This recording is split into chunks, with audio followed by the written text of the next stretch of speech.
Hi friends, ఈరోజు నా స్టైల్‌లో మేక కాళ్ళ గ్రేవీని ఎలా తయారు చేసుకోవాలో చూసేద్దాం. మేక కాళ్ళని పసుపేసుకొని బాగా వాష్ చేసుకొని పక్కన పెట్టుకోవాలి. ఇంకొక బౌల్‌లో తీసుకొని మేక కాళ్ళు శుభ్రం చేసుకున్న మేక కాళ్ళని వేసుకొని పసుపు, ఉప్పు, కారం, జింజర్ గార్లిక్ పేస్ట్ వేసుకొని కొంచెం ఆయిల్ వేసుకొని మ్యాగ్నేట్ చేసుకొని పక్కన పెట్టుకోవాలి. ఈ మేక కాళ్ళని కుక్కర్‌లో వేసుకొని సరిపడా వాటర్ పోసుకొని 5, 6 విజిల్స్ వచ్చేంత వరకు ఉడికించుకోవాలి. స్టవ్ వెలిగించి ప్యాన్ పెట్టేసి మసాలా దినుసులన్నీ ఫ్రై చేసుకోవాలి.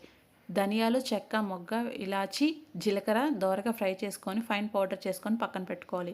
ఇప్పుడు ఇంకొక స్టవ్ వెలిగించి మరో బాండీ పెట్టేసి ఆయిల్ వేసి ఉల్లిపాయ పేస్ట్ని పచ్చివాసన పోయేంత వరకు వేయించుకోవాలి. ఉల్లిపాయ పేస్ట్ పచ్చివాసన పోయేంత వరకు వేగిన తర్వాత టొమాటో, పచ్చిమిర్చి, కొన్ని ఉల్లిపాయ ముక్కలు కూడా మగ్గించుకోవాలి పచ్చివాసన పోయేంత వరకు. ఇవి పచ్చివాసన పోయిన తర్వాత పసుపు, ఉప్పు, కారం, కొంచెం జింజర్ గార్లిక్ పేస్ట్ కూడా వేసుకొని ఇవి కూడా కాసేపు పచ్చివాసన పోయి